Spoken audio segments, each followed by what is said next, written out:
ముకుంద జ్యువెలరీలో వడ్డానం Mela October 4th నుంచి 12th వరకు ఫ్లాట్ 9.99% విఏ ఆఫర్ మీకోసం. నమస్తే రమ్మగారు. నమస్తే జయ. ఏదైనా మంచి కథ చెప్తారండి? పెద్ద కథ చెప్తా. తప్పకుండా. పూర్వం అట వర్ధమానపురానికి ఒక రాజుగారు ఉండేవారు. ఆయనకి చక్కటి సౌందర్యవతి, సుగుణాల రాశి అని చెప్పదగిన వసుధ అని భార్య ఉండేది. చాలా హాయిగా ఉండేవాళ్ళు. చాలా రోజులు పిల్లలు పుట్టలేదు. రాజ్యానికి ఉత్తరాధికారి కావాలి. ఆ కాలంలో ఇంత ఏకపత్ని వ్రతాలు ఉన్న కాలం ఏం కాదు. రాజుగారు కొంచెం ప్రీతిగా ఉండేవారు భార్య అంటే. అందరూ ఇంకో పెళ్లి చేసుకోండి, ఇంకో పెళ్లి చేసుకోండి అనగా అనగా అనగా అనగా సరే రాణిగారు కూడా మరి సంతానం కలగట్లేదు, ఏం చేస్తాము, ఇంకో పెళ్లి చేసుకోండి అంటూ ఉండేది. సరే ఈయన చూసి చూసి ఒక చిన్న సామంతరాజు గారి అంటే చితికిపోయిన సామంతరాజు గారి కూతురు ఒక అమ్మాయిని కాంతిమతిని పెళ్లి చేసుకున్నారు. కాంతిమతి చాలా బుద్ధిమంతురాలు. మీది మిక్కిలి రాజుగారు ఇట్లా తనని పెళ్లి చేసుకోవడం వల్ల తన తండ్రి కుటుంబానికి చాలా మేలు జరిగిందని, మళ్ళీ చితికిపోయిన వాళ్ళ ఇల్లు ఉద్ధరింపబడిందని రాజుగారి మీద భయభక్తులతోటి ఈ సవితి పెద్దరాణి పట్ల చాలా ప్రీతిపాత్రంగా భయము భక్తితోటి మెలిగేది. ఎంతో బాగుండేది. ఆమంత బుద్ధిమంతురాలు అవటంతో రాజుగారు ఆవిడని బాగా ప్రీతిగా చూసేవాడు. మొదట్లో బాగానే ఉంది, రేపొద్దున పిల్లలు పుడతారులే అనుకునేది. ఈ వసుధ గారికి, వసుధ పెద్దరాణికి ఒకళ్ళిద్దరు చెలికత్తెలు ఉండేవాళ్ళు. అబ్బాయి ఏం ముద్దు సాగుతోందమ్మా, చిన్న రాజ్యం నుంచి వచ్చినా కూడా చిన్న కుటుంబం వీళ్ళది, అయినా కూడా భలే సాగుతోంది అలా అనేవాళ్ళు. ఈవిడికి మెల్లి మెల్లి మెల్లి మెల్లిగా దీనికి సాగుతోంది అనిపించడం మొదలుపెట్టింది. ఊళ్ళో వాళ్ళు కూడా ఈ బుద్ధిమంతురాలైన చిన్న రాణిని బహుముచ్చటగా చూసేవాళ్ళు. ఈవిడికి ఇంకా మండేది, ఏమిటి దీని గొప్ప, ఏమైనా పట్టపురాణే అలా అనిపించేది. ఈ చెలికత్తలు అనేవాళ్ళు, అబ్బో రేపొద్దున ఏ నెలలో తప్పి ఈవిడికి పిల్లలు పుడితే ఈవిడిని అసలు నేల మీద పట్టుకోగలవా అనేవాళ్ళు. ఆవిడ నేల మీదే ఉండేది, వీళ్ళు అనేవాళ్ళు అట్లా. ఊరికే పెద్దరాణి గారిని ఉబ్బేయటము ఇలా మాట్లాడతారు కొంతమంది, అనవసరమైన మాటలు. ఈవిడికి చిన్నరాణి గర్భవతి అయిపోతుందేమో, దానికి పెళ్లి చేసింది ఎందుకు, ఎవరో ఇంకో రాణి వస్తే ఆమెకు పిల్లలు పుడితే ఈ రాజ్యానికి ఉత్తరాధికారిని. క్రమంగా ఈవిడికి ఎట్లా అయింది, ఈ చిన్నరాణికి పిల్లలు పుట్టకూడదు అనిపించడం మొదలుపెట్టింది. ఒక 3-4 ఏళ్ళకి ఆ అమ్మాయి కాస్త గర్భవతి అయింది. ఈవిడికి 10 ఏళ్ళైనా లేదు, 2వ ఏడు 3వ ఏడు 4 ఏళ్ళు కూడా కాల, 2 నిండింది అంతే. నెల తప్పేసరికల్లా ఈవిడికి భయం పట్టుకుంది. ఎలాగైనా ఆ కడుపు పోగొట్టడానికి విశ్వ ప్రయత్నం చేసింది. ఎప్పుడు అది ఎందుకో వర్కౌట్ కాల, పాపం చేయలేకపోయింది. ఏదో ట్రై చేసేది, కుదిరేది కాదు. సరే ఈ చిన్నరాణి భయభక్తులతో ఉండేదిగా పెద్దరాణి పట్ల. అక్క నుంచోమంటే నుంచునేది, కూర్చోమంటే కూర్చునేది. ఈవిడేం చేసింది, నీకు సులువుగా పురుడయ్యే మార్గం నేను చెప్తా, మా పుట్టింట్లో అంతా ఇదే చేసేవాళ్ళు అని చెప్పి తన మందిరంలో ఒక పెద్ద నిచ్చెనేయించి కళ్ళకు గంతలు కట్టించి చిన్నరాణికి ఎక్కి దిగు, ఎక్కాలి దిగాలి, ఎక్కి దిగితే సులువుగా పురుడు వచ్చేస్తుంది. ఈ అమ్మాయి ఆవిడ ఏం చెప్తే అది చేస్తుంది. ఈ నిచ్చెన ఎక్కటం దిగటం మొదలుపెట్టింది, ఎక్కుతోంది. అయితే ఈవిడేం చేసింది, ముందే ఈ దాది వెంకమ్మ కాదు, ముందు మంత్రసానికి చెప్పింది, యువరాణికి చిన్నరాణి గారికి ఏ పిల్ల పుట్టినా సరే పిల్లని బయట పారేస్తాం, చిన్నరాణికి కప్పలు పుట్టాయని చూపించాలి మనం, నువ్వు కాసిన కప్పలు తీసుకురా అని చెప్పింది. ఆ మంత్రసాని ఈ రాణిగారి పెద్దరాణి గారి పుట్టిన ఊరిదే, ఈవిడ మాటే దానికి వేదం. ఆ మాత్రం ఒళ్ళు మంట ఎవరికైనా ఉంటుంది. అదేం పనమ్మా, కావాలని పెళ్లి చేసుకున్నాం, ఈ పిల్ల పుట్టబోయే పిల్ల మన రాజ్యానికి ఉత్తరాధికారి, అలాంటి మాటలు చెప్పాల. కొన్ని చెప్పవు, కొన్ని ఘటాలు అట్లా ఉంటాయి. కాసిన కప్పలు పుచ్చుకొచ్చింది, అదొక డబ్బాలో వేసి పట్టుకొచ్చింది, మూటల్లే కట్టింది, పట్టుకొచ్చాక ఏమైంది, సరే ఈ ఎక్కి దిగుతుంటే నొప్పులు వస్తున్నాయి ఈ చిన్న రాణికి. ఎక్కగా దిగగా 3 ట్రిప్పులు ఎక్కి దిగాక 4వసారి ఎక్కబోతుంటే పెద్ద నొప్పి వచ్చి బిడ్డ జారి కిందకి వచ్చేసింది. 2 పిల్లలు పుట్టారు. ఏదో బరువు దిగిపోయినట్టు తెలిసింది కానీ ఆ అమ్మాయికి పురుడు వచ్చినట్టు అర్థం కాలేదు. ఎక్కుతోంది, ఆ ఎక్కే కష్టంలో ఈ జారిన కష్టం ఆవిడకి తెలియలే. ఈ మంత్రసాని ఠక్కిన పిల్లలిద్దరినీ పట్టుకుంది, అయిపోయిందని ఏ బొడ్డు కోసేసింది. 2 ఆడపిల్ల ఒకటి, మగపిల్లాడు ఒకటి. మరుక్షణం చెలికత్తెలు దింపేశారు చిన్నరాణిని. దింపేయంగానే ఈవిడేం చేసింది, ఆ మంచం మీద పడుకోబెట్టి ఆ మంచం మీద ఇన్ని కప్పల్ని ఆ సంచిలో మూట కట్టుకొచ్చింది కదా, డబ్బాలో పోసి మూట కట్టి పోసేసింది. తర్వాత వీళ్ళకి ఒక ముసలి దాది ఒకటి ఉంది ఈ అంతఃపురంలో. దాని పేరు వెంకప్ప. ఆ వెంకప్పకిచ్చి ఈ పిల్లలిద్దరిని పాతి పెట్టేయమని పంపించారు. వెంకప్ప పిల్లలిద్దరిని మోసుకెళ్ళిపోయింది. ఇది సరిగ్గా చీకటిగా కను చీకటి పడుతున్న సమయంలో జరిగింది. ఈ ఎగశ్వాస వచ్చేసింది ఈ పిల్లకి, ఈ చిన్న రాణికి.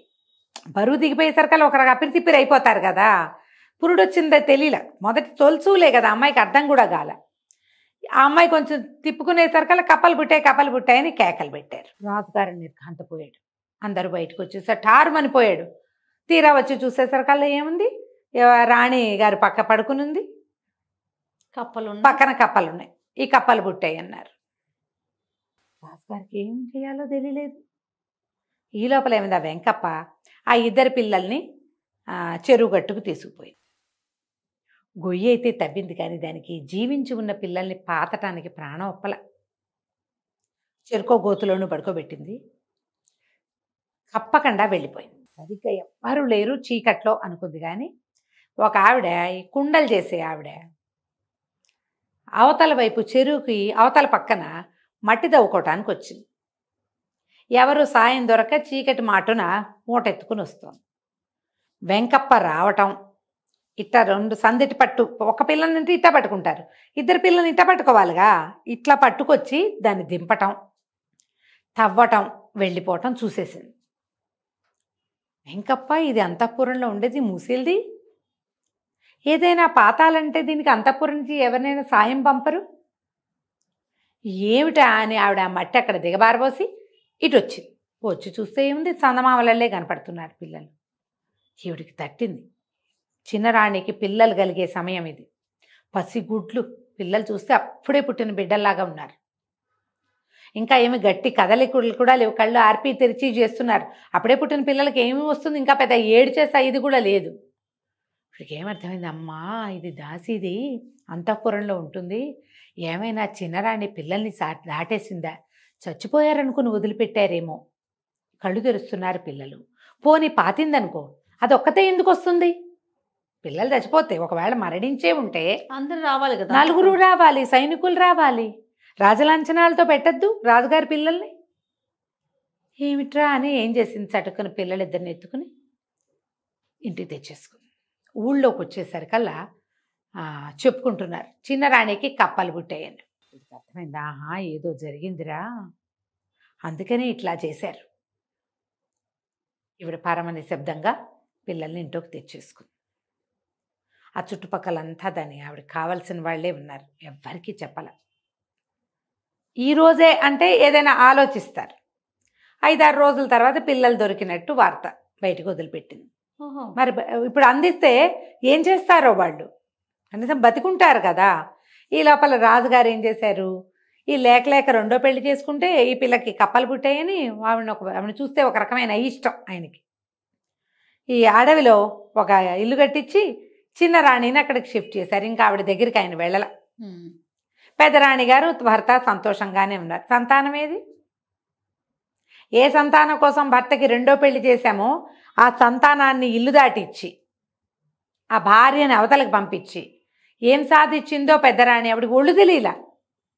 చుట్టుపక్కల ఉన్న వాళ్ళైనా ఇది పొరపాటు తప్పు అని చెప్పలేదు, చెప్పరు కదా జయ ఎవరు. అసలు నువ్వు చేసేది పొరపాటు అని అసలు ఎప్పుడైనా వింటామా మనం, చాలా తక్కువ వింటామండి. అలా చెప్పినా తీసుకోరు రమ్మగారు, అలా చెప్పిన వాళ్ళు దూరం పెడతారు, తీసుకోరు. ఆ వెంకప్పో ఎవరో ఒకళ్ళు ఇలా రాణిని బయట పెడితే పీకొత్తరిచ్చేస్తారని భయపడి భయం.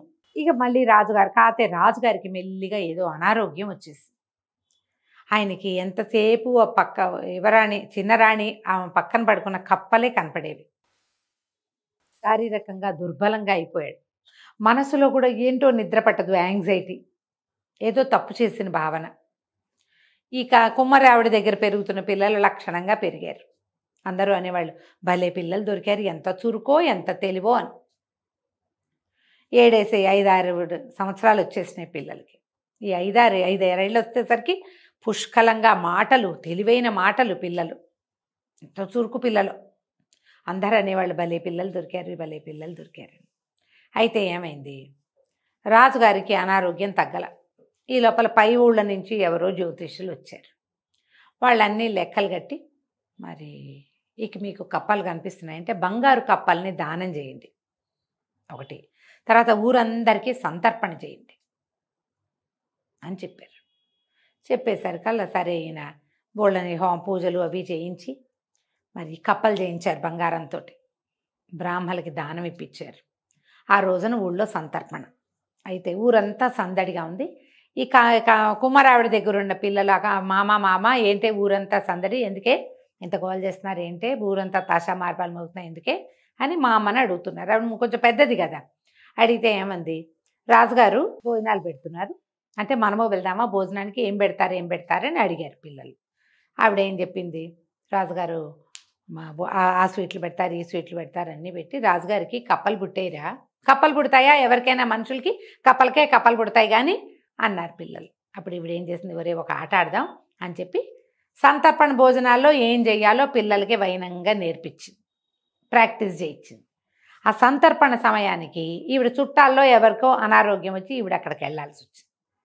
పిల్లలిద్దరికీ ఒరే నాయన నేను అక్కడికి వెళ్తున్నాను, సంతర్పణ భోజనానికి మాత్రం వెళ్ళండి, నేను చెప్పినట్టు చెయ్యండి అనేసరికి సరేనన్నారు.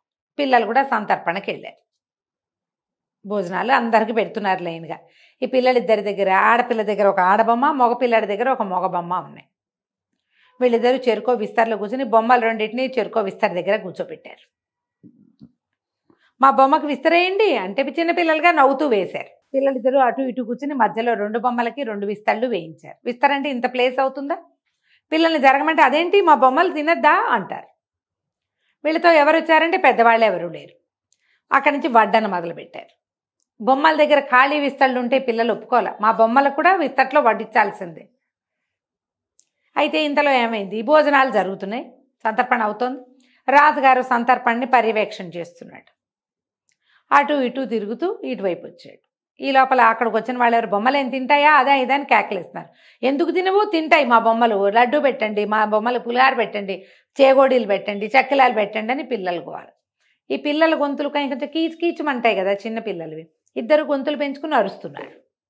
ఈ మాట్లాడే వాళ్ళ మాటలు సందట్లో ఏమిటి అని రాజుగారు ఆరాధీయటానికి వచ్చాడు. వచ్చేసరికల్లా ఆయన నవ్వుతూ పిల్లల్ని చూసరికి ఆయనకు ముద్దొచ్చింది. చక్కగా ఉన్నారు చిలకలల్లే.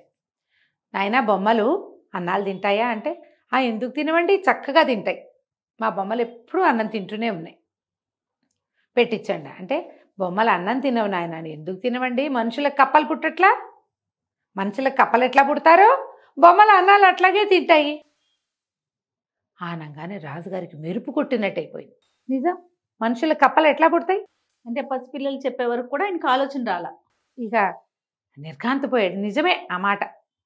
నాయన ఎవరు మీరు ఏమిటి అని అడిగితే మేము కుమారావిడ పిల్లలం అన్నారు. ఆయన ఉసూరు అనిపించింది. 5-6 ఏళ్ల క్రితం రాణిని కప్పలు పుట్టాయినే కదా తీసుకెళ్ళి అక్కడెక్కడో పెట్టాం.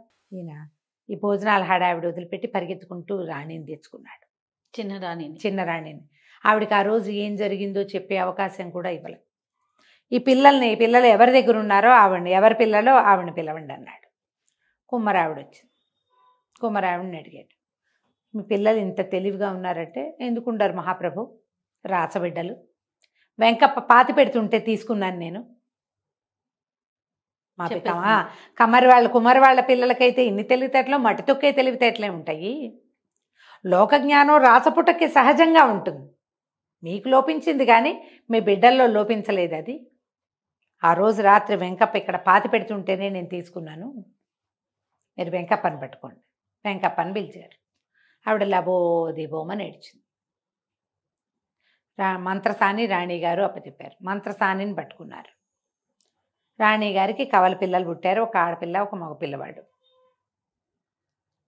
నిచ్చెన మీద నుంచి జారుతుంటే పట్టుకున్నాను అని చెప్పి, పురుడు నిచ్చెన మీద ఎందుకు అయ్యింది అని అడిగాడు రాజు. అడిగితే నిచ్చెన ఎక్కిచ్చారు. నిండు గర్భిణిని నిచ్చెనెక్కితేనే పురుడు సులువు అవుతుందని నమ్మించి, నీ మాట నమ్మితే ఆ నిచ్చెన ఎక్కించి ఆమె ఒక బిడ్డనైనా దక్కనివ్వలేదుగా. అంతే. ఇహ చిన్న రాణిని అక్కడి నుంచి తెచ్చి పెద్ద రాణిని అక్కడ పంపించారు. ఈ పిల్లలిద్దరిని ఇంట్లో పెట్టుకున్నారు. తన పిల్లల్ని రక్షించినందుకు కుమారావిడ శాశ్వతంగా ఆవిడ మరణం వరకు రాజకుటుంబంతో పాటే ఉంది. ఆలోచించరు మనుషులు. ఉమ్. ముందే ఎందుకు మెరుపు కొట్టలేదు ఆయనకి? ఉమ్. ఇలా ఎలా జరిగింది? అసలు పురుడు ఎట్లా వచ్చిందో కూడా కనుక్కోలేదు. ఆ. చిన్నరాణికి ఆసరా లేదు కాబట్టి పెద్దరాణిదే రాజ్యం. కథ కంచికి మనం ఇంటికి. బాగుంది రమ్మగారు. నమస్తే. నమస్తే జయ.